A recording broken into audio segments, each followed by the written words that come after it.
Before we go further to today's topic of discussion, you'd better know that this subject is related to classroom management.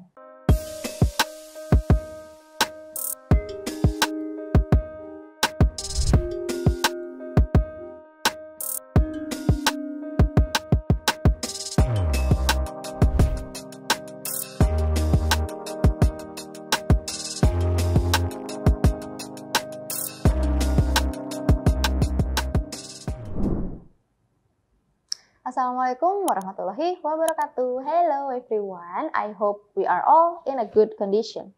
Welcome to Teaching Method and Classroom Management class. I am Reza Pustika, M.Pd, the lecturer for Teaching Method and Classroom Management subject. Before we go further to today's topic of discussion, you'd better know that this subject is related to classroom management, including the selection of approach, method, and technique applied in learning process, as well as the whole organization of the class in each session. Further, it covers pre, while, and post-teaching activity in learning process. Having taken this subject, students will have knowledge about teaching method and classroom management. By taking these subjects, students are expected to be able to explain brief history of language teaching and all teaching methods and classroom management. Explain the concept and example of communicative approach and demonstrate classroom management through micro-teaching. To be more specific, by watching this learning video, you are expected to be able to understand two of the old teaching methods. They are grammar translation method and direct method. The source for this learning video are taken from Richard, 2014. The title is Approaches and Methods in Language Teaching. Before we talk deeper about grammar, translation method, and direct method, I want to remind you that actually in previous video, we have talked about it slightly. You can watch it again in Kuliah Teknokrat channel under the topic of the history of language teaching. The grammar translation method. A typical textbook in the mid-19th century thus consisted of chapters and lessons organized around grammar points. Each grammar point was listed, rules on it was explained, and it was illustrated by sample sentences. This approach to foreign language teaching became known as the grammar translation method. The principal characteristics of the grammar translation method were: first, the goal of foreign language study is to learn a language in order to read its literature or in order to benefit from the mental discipline and intellectual development that result from foreign language study. Grammar Latin is a way of studying a language that approaches the language first through detailed analysis of its grammar rules, followed by application of this knowledge to the task of translating sentences and text out of the target language. Second, reading and writing are the major focus. Little or no systematic attention is paid to speaking or listening. Third, vocabulary selection is based solely on the reading text use, and the words are taught through bilingual words list, dictionary study, and memorization. 4. The sentence is the basic unit of teaching and language practice. 5th, accuracy is emphasized. Students are expected to attain high standards in translation. 6th, grammar is taught deductively, which are then practiced through translation exercises. 7. The student's native language is the medium of instruction. It is used to explain new items and to enable comparisons to be made between the foreign language and the student's native language. Grammar translation dominated European and foreign language teaching from the 1840s to the 1940s, and in modified from it continues to be widely used in some parts of the world today. Although the grammar translation method often creates frustration for students, it makes few demands on teachers. It is still used in situations where understanding literary text is the primary focus of foreign language study, and there is little need for speaking knowledge of the language. Contemporary texts for the teaching of foreign language at college level often reflect grammar translation principles. In the mid and late 19th century, opposition to the grammar translation method gradually developed in several European countries.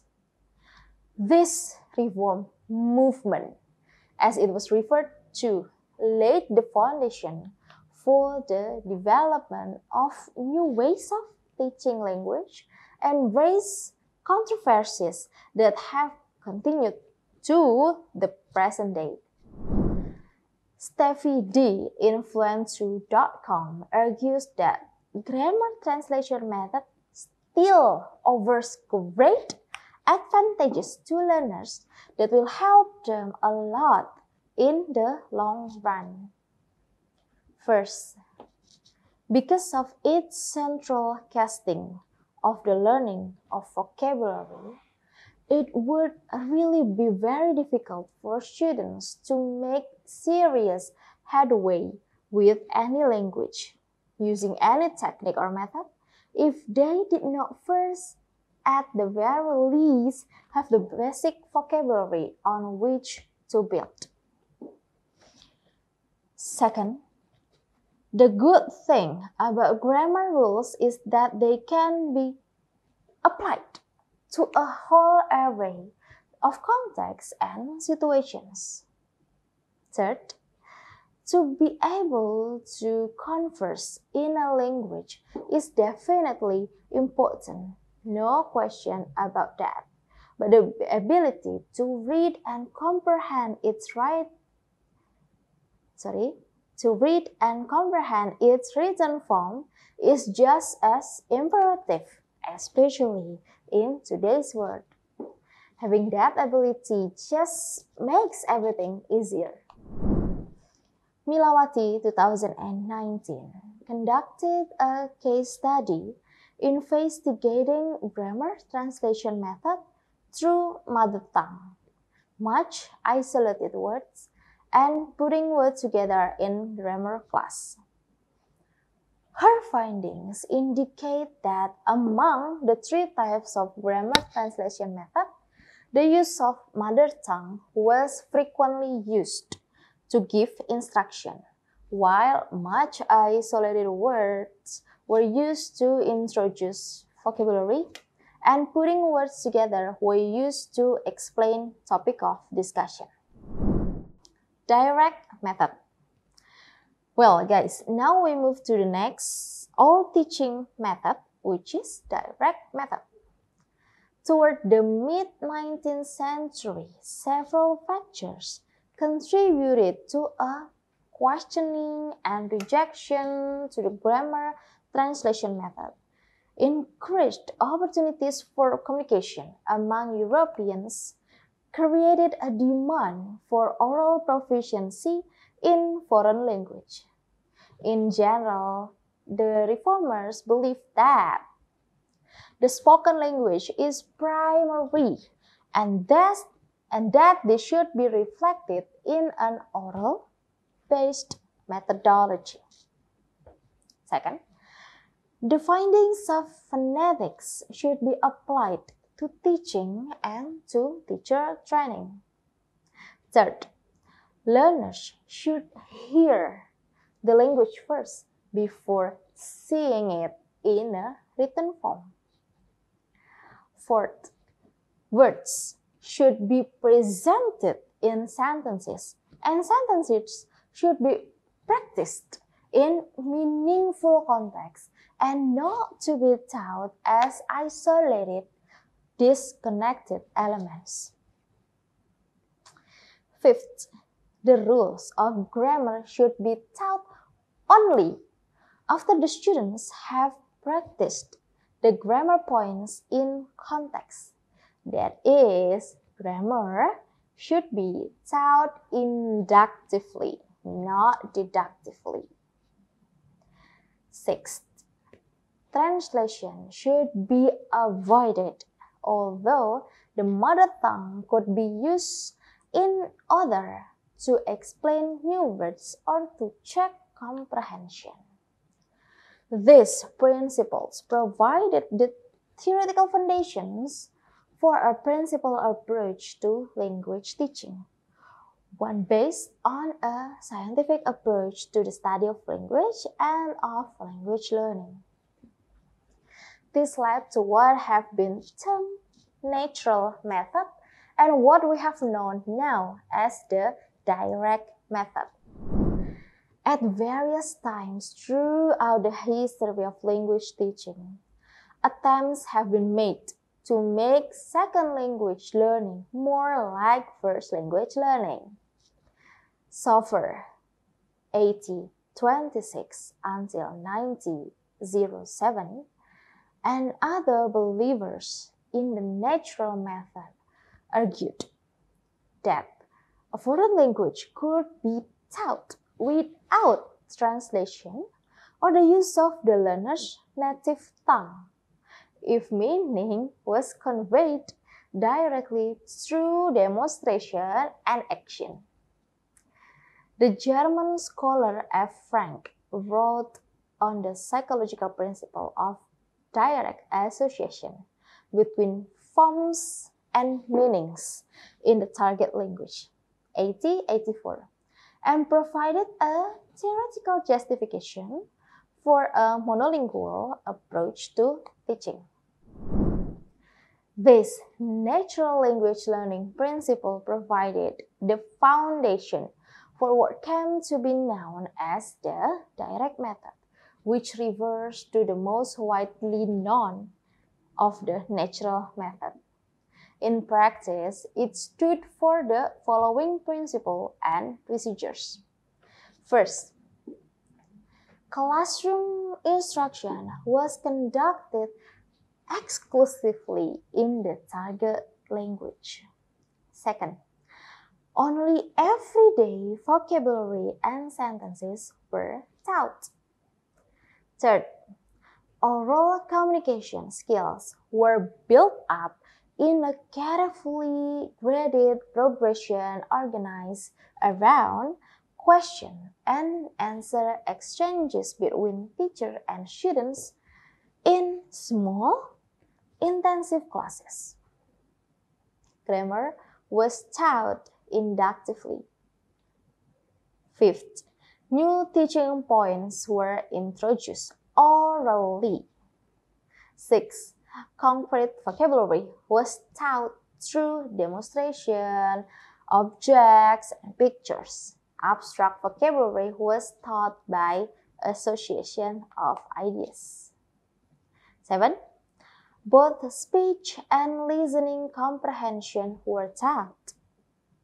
8. Correct pronunciation and grammar were emphasized.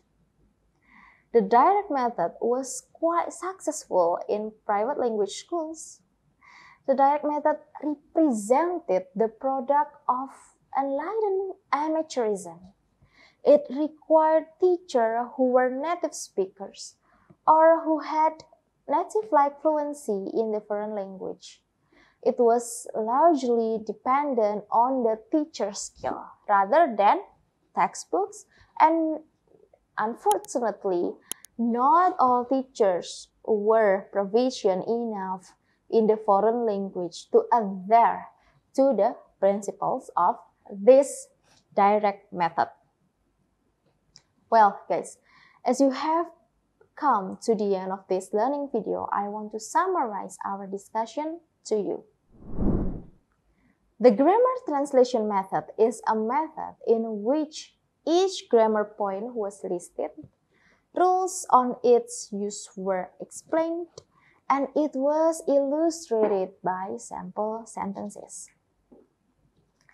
The grammar translation method has several principles that, of course, emphasize on accuracy.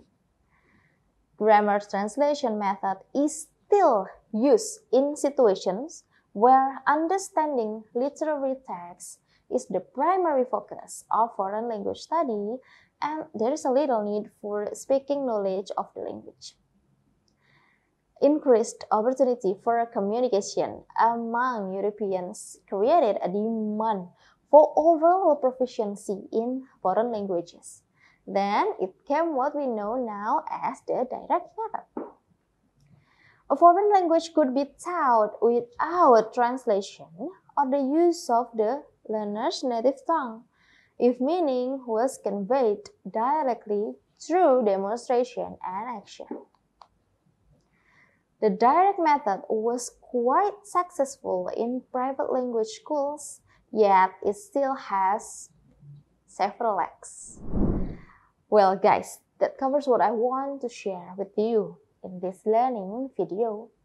For your own teaching practice later, I recommend you to read more on the work. Well, guys, that covers what I want to share with you in this learning video. For your own teaching practice later, I recommend you to read more on the works of experts. You will surely get inspiration from them. For your own reflection and to check your understanding, please kindly check your Spada. There, you can find post-tests to check your understanding about this topic. If you want to have further discussion under this topic, do not hesitate to contact me. Thank you so much to watch this video until it ends. Don't forget to like all the videos in Kuliah Teknokrat channel and subscribe it. It will surely help your college study. I'm Reza Pustika signing out. Thank you. Goodbye. Terima kasih sudah menyaksikan video pembelajaran ini. Jangan lupa like, komen dan subscribe, serta nyalakan tanda loncengnya agar kalian tidak ketinggalan informasi update lainnya.